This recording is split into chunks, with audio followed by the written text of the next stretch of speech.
on the level it was created, the substance was already translucent to Ruchnius. It wasn't transparent, it was translucent, which means that a certain amount of Ruchnius already came through it. It was his job to make it from translucent to transparent. Instead, he failed, and he made it into opaque. That's what happened. So therefore, Adam Rishon, remember we said that there are four worlds, Atzilus, Bri, Yitzir, and Asiya. Adam Rishon, the Neshama of Adam Rishon was on Atzilus, all these levels. However, the Guf was created as a substance of Ulam Asiya. And that's where it was. Anything which lived under Ulam Asiya was translucent. The Guf of Adam Rishon was an Asiya, so that koyach of substance was translucent. You see, when he did the Chet, it dropped one level further, called Gashmius. The Olam Gashmi is one madrega under the Olam Asiya. It's madrega of Olam Asiya with the kilkul or tumah in it. That's our level. We all live on the world of Gashmi. Adam Rishon before the Chet lived on the Olam of Asiya. His body was translucent. So it was a very simple step to go from translucent to transparency. If he would have done that one mitzvah, he would have had enough ore to raise it up to that level.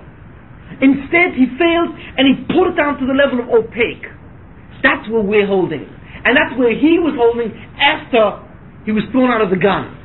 When he was thrown out of the gun, the same Adam was no longer the same Adam as before. Could you imagine, psychologically speaking, what an incredible trauma that was? I mean, you have to really, subjectively for a second. Here you have a man who had a certain guf and so on, and the guf, he was able to sense a certain ruchnius. Because it was translucent. It was fought a tremendous ruchnius. That's how high it was. He was only one madrega under the malachim. You see. He stood out in the soyan, because the malach was strong enough to go through the guf, you know. Between the eight that was in the soyan. But he was very powerful. He was tremendous madrega in terms of ruchnius. Suddenly he does the chet, he just eats of that thing, whatever he ate, you know, what a fig, whatever's on it, and suddenly he looks at his hands, and it's like a werewolf. You know? It's like he watches his hands change, you know? And suddenly he looks at his own face, and he looks in the mirror, and he's a different guf. It's solid, opaque. There's not an ounce of ruchnius coming through. He wears it? Yes. Oh, as he wears it. But he loses awareness as he becomes he saw it right away. Right away. When we forget. I won't go. Why? As soon as he saw this, you see. And now that he became embarrassed about his body. That's why suddenly he became closed. Because when his body was in the level of Asiya, every organ of his body was Kodesh. Served as an instrument of Ruchnis to come through. Once he did the Chet, and the kilkul came into the body in different ways, suddenly the different parts of his body took on different connotations. He became like embarrassed from it in different parts, so he had to wear clothes. That's why the Banishim said to you, when he said, I'm hiding, because the Banishim says, how do you know that you're naked? Whoever explained you the concept? Whoever explained you the concept of being naked? You know why are you embarrassed about being naked? Has your body changed in any way? That suddenly the hasaga of what? Of being Orum, it becomes a hasaga? How come you won't worry about being Orum before? Because before the body was a different madrega. There was nothing to be naked as such, you see. But suddenly Adam felt it, because he felt the kilkul and guf. So being naked was an avra. Quick, let's get some clothes. You see. It was a direct consequence of the change of his guf. You see what I'm saying? Because the sitrach went into it. So now Adam is on the So you imagine Adam looking in front of him and suddenly seeing the change in the Bria. It's called the Eru. What? Eru. That is called the Arvuvia. Yeah. Arvuvia means the following. I'll bring in Arvuvia in a minute. Remind me this at the end, okay? Oh, let's say Arvuvia. Arvuvia means a mixture. And what it means, in Adam Rishon before the Chet, his body was Asiya. Right? It was a neutral. The world was neutral. And the Sitrach was outside of it. Right? When he did the Chet, the Sitrach became part of the Bria. It resided in the Guf itself. The Gilkul became itself, the Guf itself became a Kokor. So what happened is, the Yetzirah went into everything in the Bria. That's called an Avuvia. All good and Ra mixed together. From then on, Ra and Toiv mixed together. You see what I'm saying? In the whole Bria took on the whole Inyan of the Sitrach. It resided in the entire Bria. That's called Avuvia. That's why they say, every action of man, there is no Maisa that a person does no matter how good it is, that does not have a nitzis of a Yetzer in it, and there's nothing, no matter how evil it is, that has never a nitzis of a Yetzer Tov in it. You see what I'm saying? Everything that man has ever done after that has an avuvia in it. You see, except that Adam Rishon, when he did the chet, was at the beginning. Remember, it was at the beginning of the bria. So the avuvia, even though there was an avuvia now, Adam Rishon koydem chet, there was no avuvia. You see, after the chet there was a kilkul, there was an avuvia, but it was still a slight avuvia. As each door kept on doing chatoim, more and more avuvia. The more and more avuvia that comes out, the less and less bechira a person has. When we do the difference between Hanogas and Mishpat, that's what it is. The more avuvia it is, then the more you have to depend on other chasodim of the Banishim to save the bria. You see what I'm saying? Avuvia depends directly on man's efforts. The more avuvia, the less bechira, and so on. So we see how the thing really manifests itself. Now, why death? Because there's a kilkul in the guf. There's a kilkul in the guf. Even if the Banishim gave the neshama full koichas, the guf, since it's now opaque, it cannot, the neshama only has the koich to take a translucent and put a transparency. It cannot take something which is opaque and bring it up. You need a new body. You need, what do you need? So therefore you need a new body. That's why what the Banishim said, the following: if you do the chait, you will die. Not because I'm punishing you, because there will be no other way to get to Olam Haba. Before you would get to Olam Haba, if you metachach the guf and translucent to transparent. But if you do the chait, you will become opaque. You therefore cannot go in with this guf anymore. So therefore I will be forced to take your neshama and guf and separate that temporarily, take the guf, put it back into its origin, which is the ground, and then it loses its tura, it deteriorates, right? It loses its entire tzura, and once it loses its tzura, the tumor goes out. Where's the or kept? You see, by other neshamas, yes, in the neshama. It goes through. No, in the neshama it's Where kept. it doesn't go through. No, wait a minute. No, it doesn't go. It's held in the neshama. If a person, please. Let me finish the concept. Let me finish. What happens is the Banishim says, I have to separate them temporarily, put the neshama over here temporarily, take the guf, you see, it's like a kli cheres, right? In tumah. Once the kli cheres becomes tumah, shvirasan hu metawasan. The only way to metar it, you have to break it. It has to lose its surah. You know, it has to become ois keli. It's the same thing. The only way the guf can lose its kilkul, or the tumah which is in it, the zoyim or the nachash, or the alvuvia, it has to become ois guf. How does it become ois guf? It goes back down to its shirish, which is the adama. It goes into the adama, it deteriorates, it turns ela ofa tashuv. That's what it means. You will go back to dust, and the guf loses its tzura, its entire form, and then what the Banishim says, therefore, once it's lost, then the tumor goes out, and then I take the same offer again, reconstruct the guf, put the neshama right back into it. Suddenly, it's mezuchach, because with this new guf is now on the level of translucence. So the neshama can now affect it. That's what Misa is. Do you understand this idea? So you say that after this another guf comes out? What? The same guf is rebuilt from the offer. Rebuilt from the offer, yes, a new one. But this time without the tumor. Yeah. And it becomes, translucent. The guf according to Elam Asiyah. And then the neshama is put back in, and then it's mezucha. That's exactly the same. No, it's not exactly the same anymore, but wait a minute. Just get one idea at a time. You understand? That's Tchiyas HaMesim. Now you understand why there has to be Tchiyas HaMesim. Because the reason the neshama has to come back down on the guf, because the guf is supposed to go with the neshama to Elam Haba. You see? And the reason why he has to go back down comes, in the second time, is because it's removed the kilkul of the first guf. That explains it. That's why everyone understands when the Banishim says, when the Banishim said the Adam, it's not an einish, that's his Yeshua. You understand the difference? That's his Yeshua. The Banishim was saying, if you don't do it this way, you're going to have to do it this way.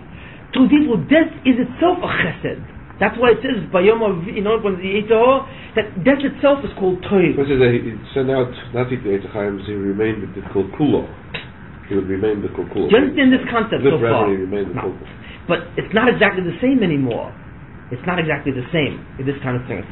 See, if Adam Rishon had done the mitzvah, right? If Adam Rishon had done the mitzvah, he would have been Mezach's guf and got to Olam Haba right there. He failed to do it, right? He failed to do it, so because of that, the guf now has a tumah. So Adam, therefore, what happens now? So the Banishim has to say that Adam has to die, the neshama has to be separated from the guf, right? The neshama goes back to the ground, loses tumah. What happens to this guf? what happened to the neshama all this time? That's it. What happened to the neshama while the guf was moving through? Hashem also had the klippos.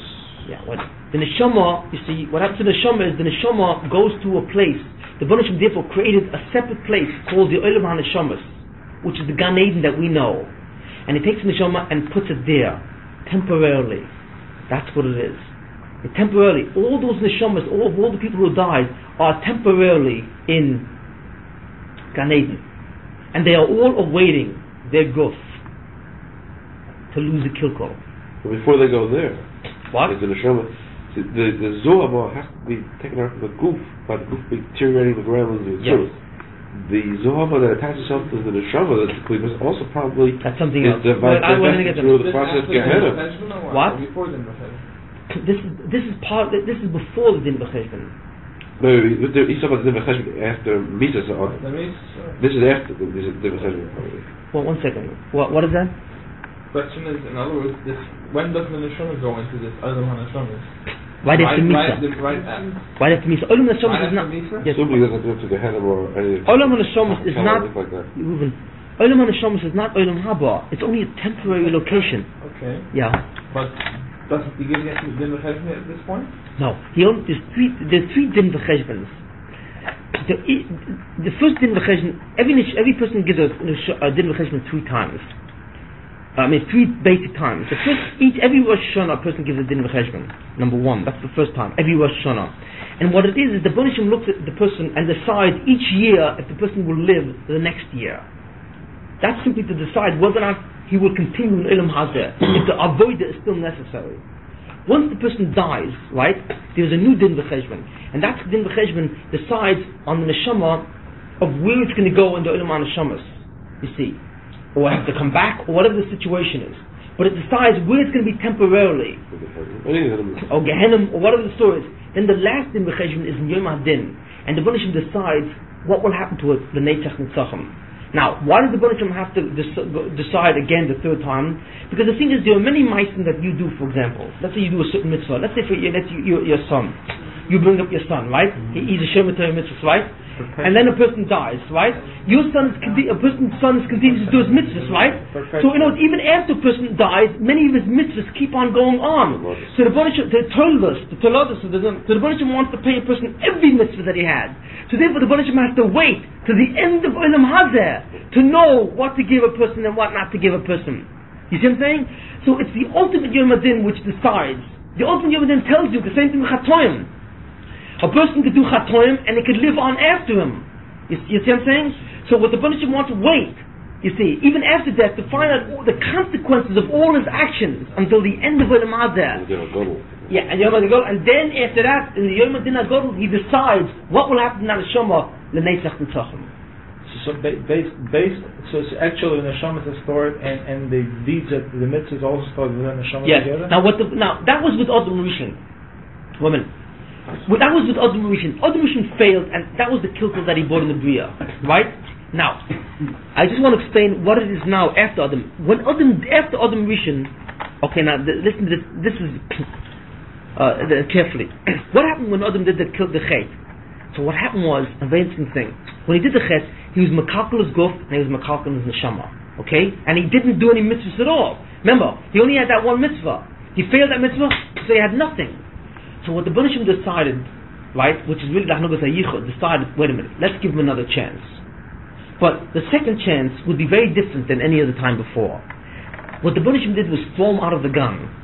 He threw him out of the gun. That's number 1. And in this new life, what Adam would have to do now, what he could have gotten in one mitzvah, he could no longer get in one mitzvah. It would now take him many, many more mitzvahs to accomplish what he would have done. You see. So what Adam did now in his new life, that he now had a new body, which is the kilkul body, right? And he would now do new mitzvahs. But as he would do new mitzvahs, the light would come down, right? As the light came down, it could not be mezachah the guf. So it would be stored up in the neshama. That's all. B'koyach, potentially. So the neshama simply stores it up, and it cannot act on the guf. You see. After 900, the Baruch Hashem determined that it would take Adam 900 years. Remember, Adam was no longer what he was before. It would take him 900 years, 930 years to undo, to bring down enough Uris to accomplish what he could have done with that one mitzvah, right? And then after 930 years, Adam would die, his body would then go into the ground, right? Lose its tuah, and the kilk will go out, and the neshama of Adam Rishon would go into Gan Eden. But since the neshama of Adam Rishon was still very powerful, because he did many, many mitzvahs and so on, he would have a certain amount of schar even in Gan Eden. There's a certain amount of Hayora in Gan Eden also. It's like a me'ein olam haba. You see? So the neshama would then be able to benefit while it's waiting, according to the Uris that it was koina down here. But that's not olam haba yet, because olam haba is a place of a neshama and a guf. You see? That is not possible.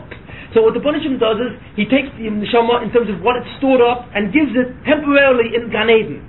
And once the guf loses tzura, in the time of Tchinas Mesim, he will remake the body. The body of Adam Rishon now is a new body, right? He takes the neshama of Adam Rishon into that body, and all the Uris that Adam will clean in his life, suddenly a mazachich the guf to that level. Now Adam is ready, you see, to go into Olam Haba. Do you see how it goes? And so it is with all people. Every person who is born after Adam, simply, as they do mitzvahs, right? As they do mitzvahs, they collect Uris. But those Uris cannot act. You see, every person must wait for Olam Haba, for Misa. Everyone must wait for Misa. Because Misa is the only thing in the end which will be Matayah the Ghost. But still, he's still collecting mitzvahs. You see. So when he dies, he goes in the Gan Eden, and he just stays there until the time which is ordained for his body to be resurrected, reconstructed, and he's near from Gan Eden. But it's only a temporary place. In the time of Tchias HaMesim, all bodies will be resurrected. The neshamas will go back in, right? And to whatever degree that neshama had, to those Uris that it had in terms of mitzvahs, it will be mazacheret, hence, then can start the Inyan of Olam Haba. Do you see how it works? All bodies, even the ones that were in Kilkul? All bodies? Everybody, yeah. Now, here's where we get chalukim. Here's where we get chalukim. Who? What? First of all, we see interesting thing. There are 4 people who we say have never committed a sin. Now these people should never have died, because according to the Efes, never committed. So the Gemara says that these people, the only reason why they die is because they tzadaf, because of the chet of Adam Rishon, or else they should not have shachat. Now, there were also 4 people. That means they had the Zehuma of Rishon inculcated, not that they inculcated. Now every time a person does a chet, he adds on another Zerma himself. But these 4 people never added on anything. So the only reason why they had to die was to remove the kilkel that Adam introduced into the Bria. Nothing from what they did. Amram, Yishai, Binyamin, and Kilov ben Yehuda, ben David, the son of David. They should have died. So therefore the Gemara says they died because of the Neshich of the Nachash, his bite, meaning the Zoyama that he put in. Now, that's number 1. We understand that Gemara well. Now there's another Gemara, that's the other thing that we know, there are 4 people who never died. They went up right away alive. Chanoich, Eliyahu Hanavi. Chanoich never died. No, he went up right away alive. His body went into the Shemayim. He went up with his body. Yeah, they learn out that he never died. The Medrash says he never died. He went up with his guf. Because that means that his neshama never separated from the guf. Rather, the guf went up. Eliyahu, Serach Bas Asher, and Yoina. Those three. Now the shaila is, how did they get away with it? How did they get away? What? How did they get away? How did they get away? Did they have a chet? What? They had chatoim. Yeah. The wall of things. His guf was changed to malach, but he went up with his guf. There is no guf. There's no guf. The guf Elio. There is no guf Elio buried in the ground. Elio went up. Chaim. There's what? What? But Moshe died. Moshe died. No one knows where he's buried, but he died. One sec. Let me ask you something. How did he get from one neshama to multiple neshamas? No, I didn't discuss how that happened. But I'm going back and forth. Just to give everybody. But you're right. That's one point. Yeah. We were working one neshama. No, we were working one neshama so far. Where do we have the multiple? No, it's good. No, very good. You're right. We didn't get into it. I jumped into it because I tell you what it is. Even though I try and follow very logically, but I also want to. I don't. Yeah, it's fits it. Even though I try. I missed. No, you didn't. No, not that fast. I try and give an understanding of now. Even though it's There's one neshama now. See, Now the truth of the matter is, so these people that did not have a sin, the reason why they had to die is because of the nachash? Of the chet of Adam Rishon, because of the kilkel of the guf that he introduced in all bodies after that. Right, in the nachash. We have a third element. We have those tzaddikim whose bodies do not decompose. Okay, so how did they get away? Let's answer that question. Okay. One second. Let's answer the question. How did these guys get away? Because we have much more buzzing this week. Does that mean it's more to talk about? I don't know. What? More to talk about. I don't know. Is this the personal stuff or the share? Am I clear? Am I unclear this week? I'm trying to be, it's pretty clear. There's a lot of chedushim here. Subject matter is generating a lot. Now, the truth about it is, there were 4 people whose body never decomposed. They never died. The Torah says they went up. Lebedik, they went up. That means they went up with their body. Not a cleansed body. No, they went up with a cleansed body. You cannot go up unless cleansed. You can't go in the Shemaim without a cleansed body. You can't go up with a stick place like this. How did they cleanse? The shayla is, how do they cleanse without that? And I'll be very honest with you, I do not know. I do not understand. But we have a third. But somehow, what it was, the Bunishim gave them. The only thing what I do know is the following: the Bunishim gave them an extra koyach of ha'ora, which means that in some way they're able to cleanse the zoyama, like right there, without dying. Or unless he created a separate place for them. No, he didn't. No, because obviously he's done it. Now the shayla is, the Bunishim could have done it for them. Why did they do it for everybody? Why didn't he, by the way, cleanse the Adam's body and just do it a turn, right? What happened to their bodies also is a mystery, because their bodies are not ready to be reunited. It's not the case yet. Yeah, but they went up. Where's Zarach Bash's body? So 1 second. In the Shemaim with her. So what you are saying she's sitting with a body in Gan Eden. So what you are saying is what you are saying is Gan Eden. So what you are saying Gan Eden and Olam Haba is 2 different things now. Gan Eden is only in the Shemaim. We're temporarily sitting there until their bodies are fixed up. And Olam Haba, it's a waiting area. That's waiting area. So in actuality, they're waiting there to come back here. And then to go back to the which for everybody. We have the case. What do you mean go back to Olam Haba? Olam Haba will be created after everyone comes back down, and the group is. Yeah, but Olam Haba will be in essence is here. Now one more thing. Even though everyone dies, even though everybody dies, even though all bodies decompose, and the Banishim is machai everybody, right? So fine, all the people are all, their bodies are back and so on. But the world itself is still no good, right? That's why the Banishim has ordained that the process of Olam Hazeh, which means the ability of all these neshamas, people to get their oris, to Mezach the Guf, lasts 6,000 years. At the end of the year 6,000, it is no longer that tachas. However, what will happen then? Look at the world. The world itself is still in its place, right? So what the Banishim does is he takes all the people with their mezuchtik guf and believes and put them all in Gan Eden, in the new level of Zichor. And then he takes the entire world and decomposes it. The world goes through its own Misa in the year 6,000. From the year 6 to 7,000, the world dies. And at the end of 7,000, it is rebuilt. That's how Pesach Chazal. That's what it says. Shis alfei shnin b'chad chor. And the 7,000 year, from 6 to 7, that's 7,000 years, the world goes through its Misa. And then it's restored, it's rebuilt, the punishment is Mechadish to Bria, according to Olam Hazeh. And it was Olam Hazeh will look like it did of Adam Rishon Kedem Achet. Really, in that sense, but in a totally, not really, even much purer than that. And so on and so forth. And that will become the Olam Haba, and then everyone will come back down again, and that's what it will be. So, do we understand? That's how we'll have Chiyas Mason? That's Chiyas Mason. Will be before that. Okay, so that's what's Mashiach then? Where does he get then? We didn't go into that. One step at a time. If you have this Yetzer Hara inside of you, does that mean that the Yetzer Tov was encompassed in the body? What? The Yetzer Tov was also encompassed in the body? The Neshama is the Yetzer Tov. No, the Yetzer was always in the body. The Neshama is the Yetzer Tov. The Neshama and the Yetzer Tov is the same thing. So we have a rougher job than us. You're right. That's not fair. No, but you're mistaken. You are Adam Rishon. You are. What happened was, and I'm not going to go into this more, what the Banishim did was the following. That's why when the Banishim created one person, Adam Rishon, right? He created a neshama. That neshama was a Meshunidik neshama, right? In that neshama was all the neshamas of everyone ever created after him. Used to be one neshama called Adam Rishon.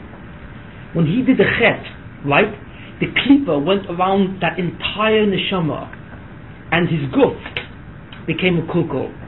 So what the Banishim did was, he did a number of things. First of all, he said that other man has to die, but there's something else he did. He took that neshama and fragmented into many, many, many pieces. You see, because he did not want to allow one man ever again to determine the destiny of the world. It will never be again in the hands of one man to totally determine whether or not the tikkun hakloli will happen or the tikkun hanam d'ksufa. You see what I'm saying? Does that lessen the importance of So what happened was, you are a piece of Adam Rishon. Your neshama is a piece of what he's. We're all pieces of Adam Rishon. From Adam Rishon until the last, all the men ever born, if you take all the neshamas and wrap it up into one big super neshama, that super neshama used to be what's called Adam Rishon, Koydem Achet. Adam Rishon Acha Achet was a different person. Adam Rishon Achet, he was one of his fragments. Yeah, he was no longer the Adam he was before.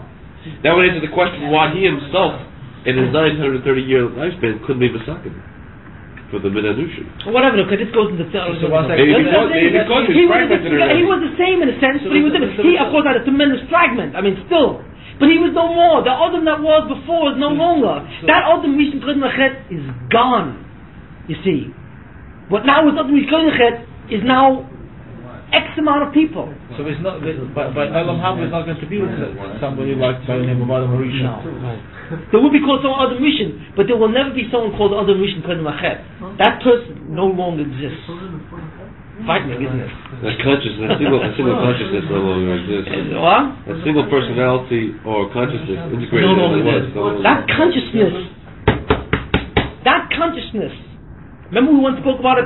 That consciousness called Adam Rishon Koydem Achet, which means, what does the neshama do? The neshama, through that content, the neshama brings a certain koyach, a certain awareness. It's the contents of awareness. That consciousness and what that person called Adam Rishon Koydem Achet was aware of will no longer ever exist. That man will no longer be. Well, what does Kadosh Baruch Hu elected to do the design of the tikkun originally with one man, since the risk of failure is very high? Why wasn't fragmentation initially implemented? Do you think there's a higher tikkun if it's with one? I mean, din is more sharper? I don't want to go into fragmentation now. I'm just mentioning it. I don't want to go. It's a whole. I don't want to go into that. It's the question. But there are many things. Everything begs why. You see, the klal is like this. Let me tell you. I purposely ignore certain questions because these questions lead on to new areas. And the thing is, we can't go until you understand this area. You see what I'm saying? Yeah, you have to go each thing at a time. First understand first of all, concept of zichuch, then the concept of kilkul the bria, then the concept of tichas mesim, of Gan Eden. We've answered a lot of things tonight. We've built a lot of things. Suddenly, So what happens? What are they doing? What's that? What are they doing in Gan Eden? Who? It's a main Olam Haba. They sit there and the men The Rav says that they also recuperate from the kilkul suffering. But they are not nanim as much as they will be nanim when they come back to Olam Haba. No, nothing will compare to that. It's a temporary. It's a certain temporary thing. With the nana, it's a certain level. But that's not the bottom of school. What is the terrorist? He put on a clothes. What does he call? What does Harishon clothes? Gan Eden. It says that there's a gilgul going around and sword. Yeah, right. Means the God could no longer go back into the Gan. What's Gan? The Gan is the world. Well, it means he can no longer, he could not achieve the tikkun by that mitzvah, the Eitzadas. He has a bigger job. But it doesn't mean the Gan Eden that we talk about now. No, that's a different Gan Eden. That's Olam Neshama. That's something else. His Gan Eden was not the Gan Eden we talk about. When we talk about Gan Eden, the Neshama is going to Gan Eden. That's really called the Olam Neshama. Okay, so one second. So now, the Neshama is sitting in Gan Eden. Now when Olam Haba comes, is Harishon going to create a new goof now, a cleansed goof based on how many mitzvahs the person did? Yeah. Well, yes. He's simply going to create a cleansed goof without any kilkul. How much that goof will be mezuchach depends on the neshama. There's two levels. Or they'll take off There's but in other words, as much mitzvah as the person does, you're confusing zichus to the removal of zoyama. Right. You know, when a person dies, and his body decomposes, the Baruch rebuilds him. He doesn't rebuild a body which is mezucha. That automatically cleanses. One shot. It's mezachis. Mezachis means it's mezachis. So in other words, misa is metaher the guf. It cleanses the guf of its kilkul, but it doesn't purify. It's not mezachis. You have to do with mezachis to metaher. To metaher is to make something clean. You see, takes away the klipa. But there's another thing called zichuk, or to be mekadish. That's to raise it up to a level of holiness, sanctified. In other words, every time a person does a mitzvah, the ore cannot penetrate, it bounces back and it's stored someplace. It can't, whatever. So it's stored someplace. Because of the kilkul in the guf. Right. So it's stored someplace, and then the neshama picks it up, and then it comes back again. It holds it inside. The neshama holds it inside. But it can't go into the neshama. It does go in. It goes in the neshama. The neshama becomes more and more Muslim. But the neshama becomes more and more Muslim, but it cannot radiate out because of the klipa, and it cannot affect the guf. There's a barrier around it. So first the guf has to be metayr, and then the neshama could be mekadosh the guf. So then it bursts out. You understand the difference to be metayr something or to be mezach mekadosh it.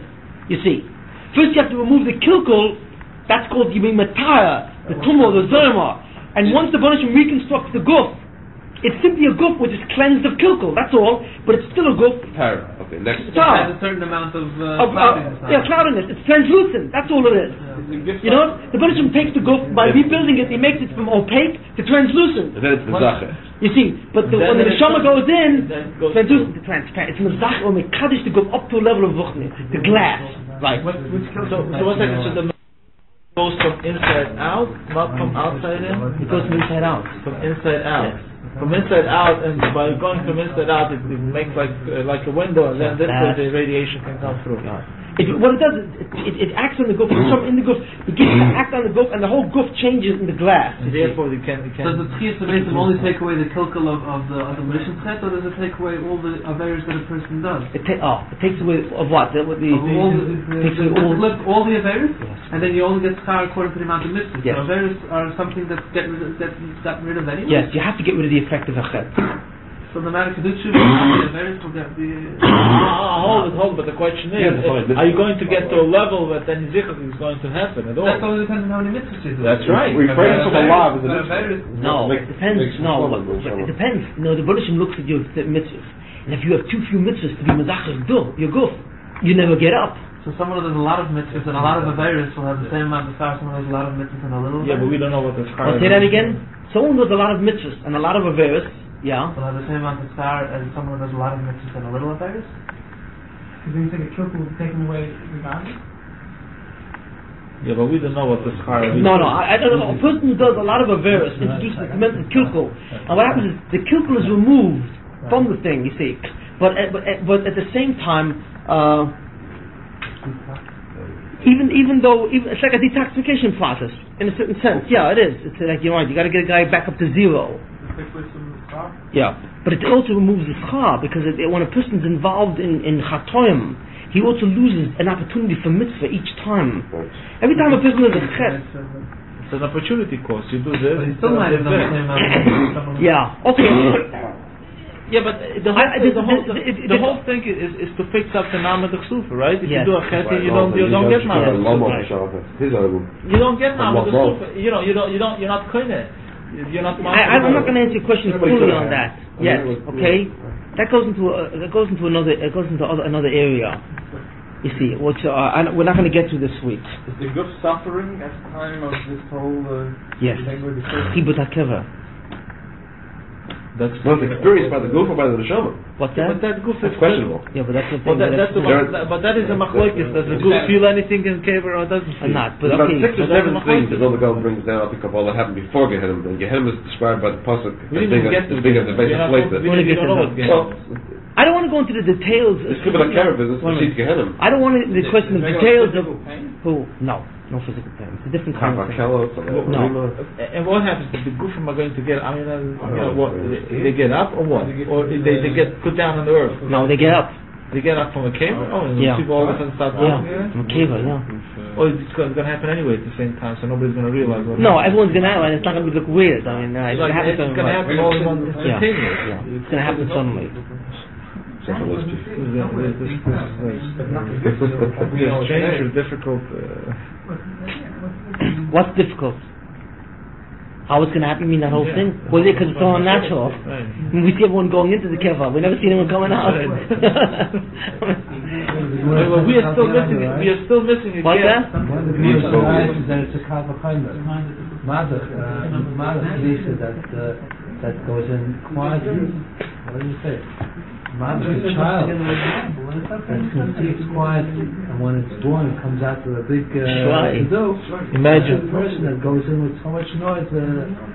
Kavachimer, You're saying there is no physical pain though? No. It cannot be physical pain, the goof is dead. It's something that feels. What's that? After that? Yeah. Next, obviously, we have to. If the goof feels. Was that more the macha? Does it feel like a needle? It's important to understand some of these yesodis in order to go find. The picture by necessity is incomplete. There are many things. It has to be incomplete. But we do have a better idea, I would hope, that we have a better formulation of what some of the things the Baruch want. Can you review this in 2-3 minutes? What do you mean? Review it? Just in 2-3, You're about to say something. Yeah, well, I mean, next time, I want to go into something else tonight, but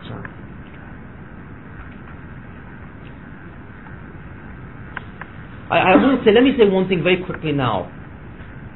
So for those of you who come tomorrow will understand. I know the shit thing. Let me say something. A very interesting thing. A very big thing.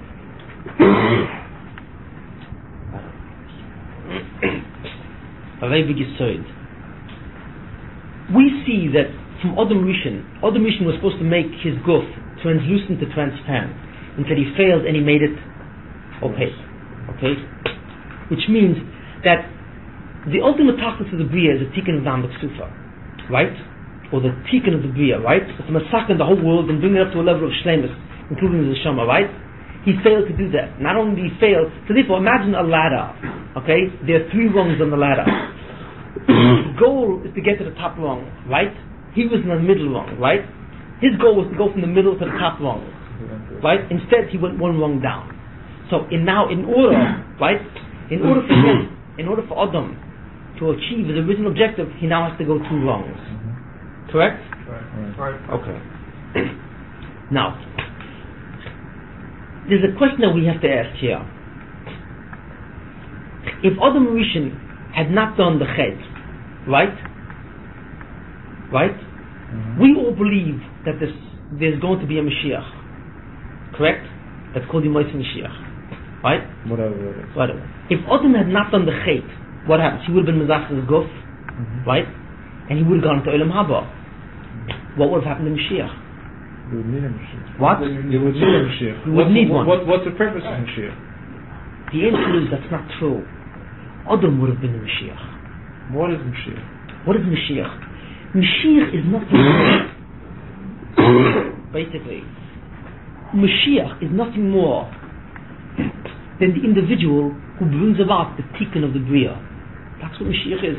Mashiach is nothing more than the one who's Mesachim Nam. Would there have been a Yemosa Mashiach? No, please, I don't. It's different. It's a big point. Look, let me just finish what I have to say. I don't want to interrupt it now, okay? Forget about Yemosa Mashiach. I don't want to go into that. Mashiach simply means the following. Adam Rishon, if he would have done the mitzvah, right? He would have been Mezach's guf, correct? No. How would it be Mezach's guf? Basically the following way. Adam Rishon had a guf and neshama. You remember we said that he had a certain neshama, and that there was one part of his neshama which was missing. Right. That part is the highest part, and it's called the Yechida. It's the part of the neshama which corresponds to the highest level of existence. You remember we said that? I don't remember that. That's called Yechida. Now, if Adam Rishon had done fully the mitzvahs, that Yechida would have descended right? With that Yechida, he would have been zochen to a level of tikkun, of understanding Haskol and tikkun, which would have ushered in Olam Haba.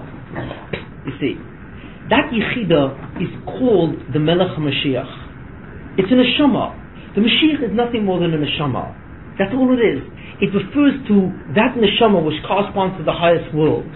You see, when Adam Harishon, who had a neshama composed of the four worlds underneath, Atzilus, Bria, Yetzirah, right? We had those levels of neshamas which correspond to that. He did not have the fifth one, the highest one. He didn't have that. The purest and the most powerful one. You see, that's called the Or. That's called the Ur Shel Mashiach. When you get that neshama, you have what happens was infusing you such a light and such an understanding and a ruchnius which is staggering. He did not have that. Which Mashiach are we talking about? No Mashiach. We're talking about this Mashiach. Before the head. Wait a minute. It never came down. That neshama is called the Melech HaMashiach. That's what it's called. That is the Mashiach. Now, if Adam had done the mitzvah, that neshama would have come down. And that neshama is like a crown. It's like a keser, a crown. It would have come down and it would have crowned, you see, the other four, like a crown on top of the other four. Right? And Adam would have been the Mashiach. It means that he would have possessed that crown. And he would have been the Melech HaMashiach. Because he possessed the Melech HaMashiach. That neshama is the Melech HaMashiach. That neshama, whoever has that neshama becomes a Mashiach. Because it gives him the hasog and the koyach to be a Mashiach. That's it. That's where the koyach is. It's like a melech. What gives the koyach melech? The Shalvat Azov, it's like the staff, you know what I mean? The crown. Whoever gets this has a coronation on his head is the king. What? That's not the issue here. That's not the issue. The issue is the following, what it is. That neshama is called the Melech HaMashiach, or the Malka the Mashiach. So it is a piece of a neshama or a complete neshama? It's a neshama into itself. You have two definitions. He said that the person, the Mashiach is no more than that person who affects the Tikkun Olam Super, and then is muchta with the Yechidah. So there's two elements here. No, I'm not saying any elements, and I don't. No, right. I want to continue what I'm saying without. The definition of Mashiach is. Yeah, Reuben, please. Adam would have been the Mashiach because he would have made the Tikkun right then and there. I'm simply saying the following. I don't want to say it the way you're saying it. Not at this point. It's confusing though. You're bringing in. I'm not confusing. What I'm very simply is very simple. That there's a neshama which is called Yechida. It corresponds to the highest level of substance, right? And it's up there. It's up by in Yonim. What? It's only one. That neshama was supposed to go down on Adam Harishon if he didn't do the chet. Okay? Because of the fact that he did do the chet, it never came down. If he didn't do the chet, it would have come down and it would infuse him with a new awe, which a neshama does. It changes the whole content, the whole consciousness. And the person becomes a total different being. He's aware of many, many different things. Because he's aware of a new level of existence. You know what I mean? He would have been the Melech HaMashiach. Okay? That was his tachas. He failed to do that. So he failed to become Mashiach. You see what I'm saying? The person, therefore, who does accomplish that, will draw that neshama down. Okay, wait a minute. Okay? We'll do neshama down. Now, what happened was the following. So therefore we see the following. That the Mashiach is nothing more than an individual that goes from translucent to transparent. If he would have been Mazach his guf, he would have brought that neshama down. That's it. He would have been Masakanam the Ksufa. He failed to do it. So he's Ois Mashiach. Now, but what we see therefore, that Mashiach is not a person. Mashiach is a process. Mashiach is nothing more than the act, the process of bringing it down. Right. That's what it is. There's no one born with this. There's no one born with that. There's a person that has to be oived to a certain mitzvah to bring it down. The Mashiach, therefore, is the process of the tikkun of Nam Neksufa. That's what Mashiach means. Of completion. The one who's mashlim the bria. And is Masakan Nam Neksufa, he is Mashiach. It could be anybody. Anyone. In other words, whoever Mazel is, that he is the one who finished. That's right. It could be anyone. Adam had the chance because he was the only person. The Buddhism created Adam and says, "You're the one who I want to be mashim in the shaman, to be Masakan Nam Neksufa and bring in Olam Haba. You're the Mashiach." So if it's supposed to be 1,000, the Shom is 1,000, one is finishing the Nam Neksufa, and that's it. Whatever it is. Whatever that is. You understand what I'm saying? Now let's go up to one more thing, okay? You understand what I'm saying? It's a radical different thing. That's very frightening what you're saying. Why is it frightening? Well, let me. No, it's much, because it's much deeper than. I'll get into it in a second what the problem is. That's called Mashiach. Do you understand this? It's a process. Now, Adam failed to go, he failed to be Mezach or Mekadesh's Guf. Correct? Number one. So he failed to be Mashiach. He failed to Mezachech. When you're Mezachech, the one who's been Mezachech is the Mashiach. But he did another thing. He went down another wrong. You see what I'm saying?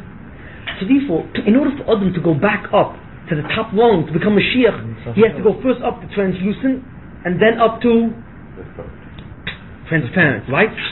So therefore, the Mashiach itself, what used to be called Mashiach, which is the Tikkun of Naam Ksufa, was split up into two different Mashiachim.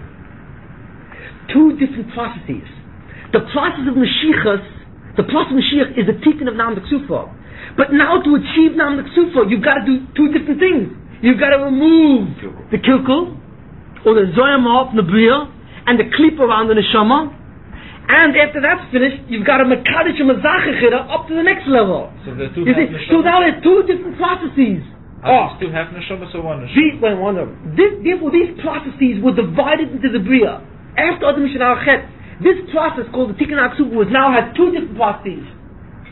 The process which takes the person back to remove the kilkul, metal the kilkul, it's called the Mashiach ben Yosef. Removing the kilkul. The one who removes the kilkul, or the zoyam of the nochish. The iris and the one who brings it up is called the Mashiach ben David. Now, how could it be Mashiach ben David, Mashiach ben Yosef? There was no David ben Yosef. I don't care. That's later on. Later on, it became personified by these two people. It doesn't matter. But the koyach and the process started from the Chet of Adam Rishon. The truth of the matter is that the first Mashiach was the process of Zichoch. That's David. So in other words, Adam was synonymous with David. You see, he should have been Mashiach, right? If he didn't do the Chet, he would have been Mashiach. He would have been Mashiach ben David, right? That's really what it was. Because the process of Zichoch, there was no Yosef there. The process of Zichuch is now synonymous with the process of Mashiach ben David. There was no process of Mashiach ben Yosef yet, because there was no kilkul in the Bria. When he was Makakal the Bria, he now split the concept of Mashiach into an added concept, not added, but split into a new level of Tikkun, the Tikkun of the kilkul, which is the Mashiach ben Yosef. You understand? That's why there are two Mashiachim. And that's why the Mashiach ben Yosef is always before the Mashiach ben David. First you have to have, But are they? Is it one neshama split into half, or is two different? I didn't discuss that. How does it work? Do you understand the process? Do you understand the process? Okay. But by the way, that explains the old rumors. In many sforim that Adam is Rosh Hashanah. David Mashiach. Yes. Now there's a medrash that says there that Adam Rishon saw many people, and he saw David HaMelech, and it says that David HaMelech, the one was supposed to die right away.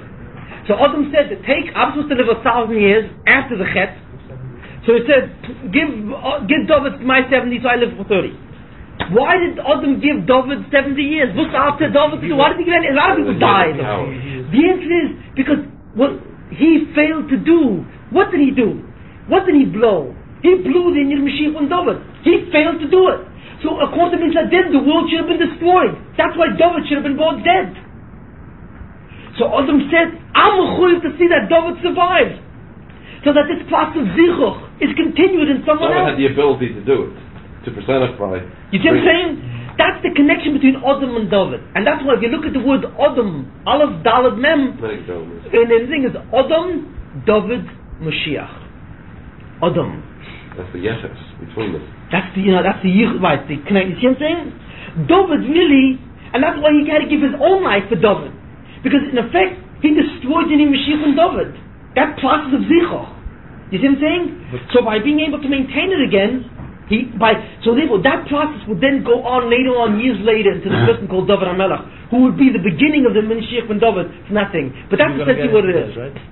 We're going to get into that. Yes. Do you understand what it is? Now. So explain why it's not called Mashiach ben Yehuda, right?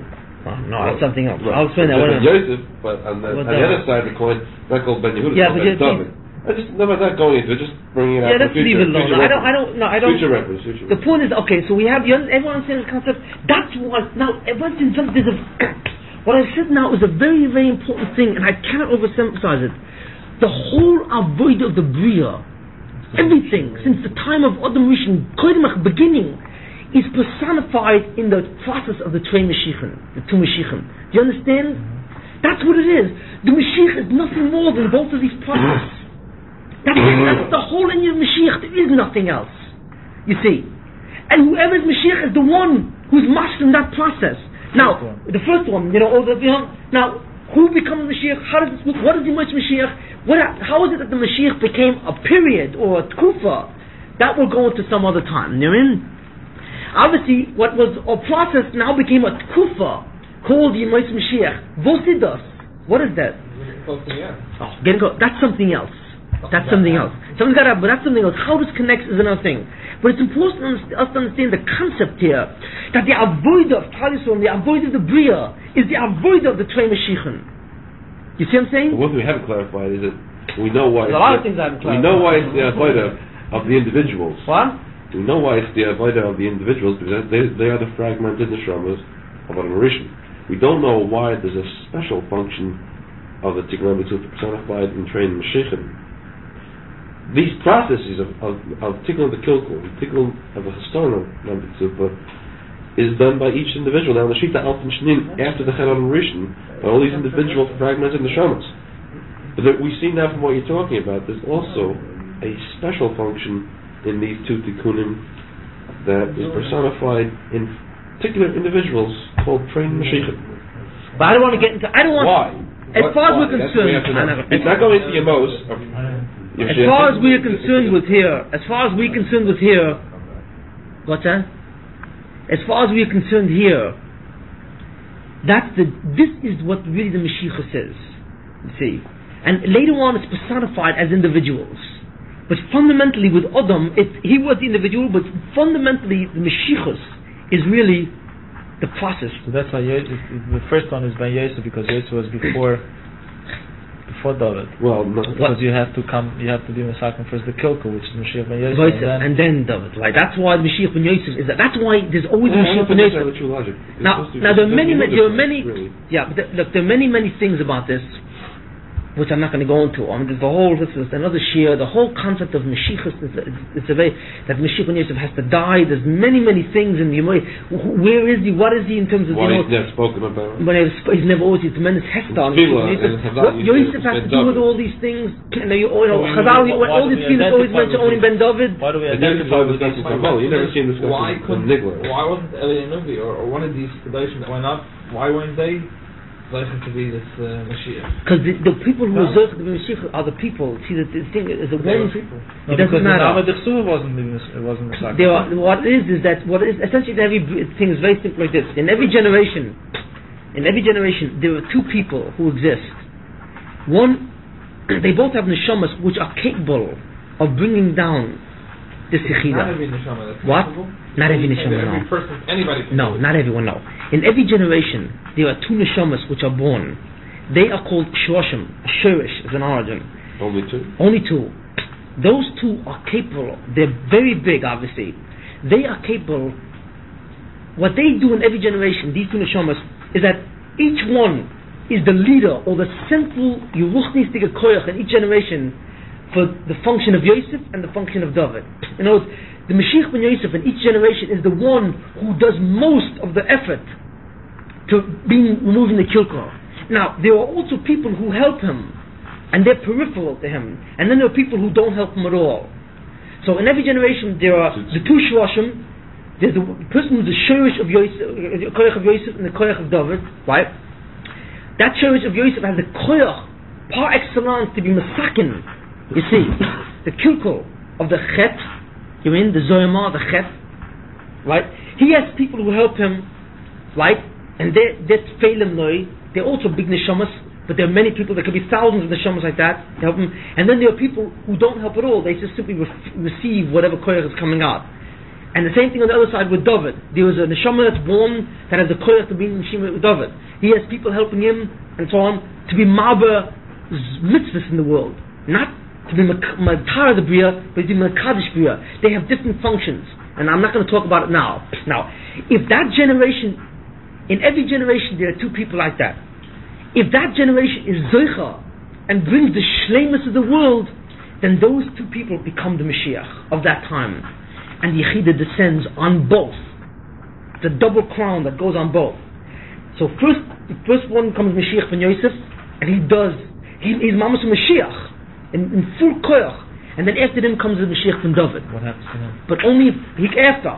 And that's only if the door is Zoicha. If the door is not Zoicha, the Yechida remains above, and they simply continue the process as central figures until the next generation. Midoach Hador. So it's not up to just that. No. It's up to the Dar. Yeah, there's two beginners in Bach, In other words, the following: the Mashiach is the Mashiach are the two Shwashim. See, in Adam Rishon, he was the one who could have done the entire thing. Once he failed to do, and the Shamas were fragmented, everyone's got to do the job. Which means that the people who become the Mashiach must wait to the tikkun of the whole Bria. You see, because there's not one person anymore. There are many people.